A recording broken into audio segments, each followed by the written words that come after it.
Hi friends, good morning. This is Raviteja. మన channel name వచ్చేసి Teja farming vlogs. ఈరోజుకైతే 55 days అయితే కంప్లీట్ అయ్యింది. ఈరోజు నేను అమ్మోనియం సల్ఫేట్ అయితే డ్రిప్కి వదులుతున్నా. అమ్మోనియం సల్ఫేట్ ద్వారా మొక్కలు గ్రీనిష్ అయితే బాగుంటాయి, తీగ బ్రాంచెస్ కూడా బాగా సాగుతాయి. మనం ఇది డ్రిప్ అన్నీ మన వెంచర్ నుంచే వదిలేది.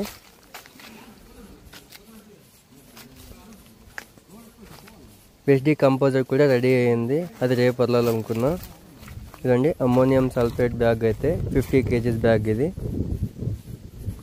900 పడుతుంది price. Okay friends, thank you.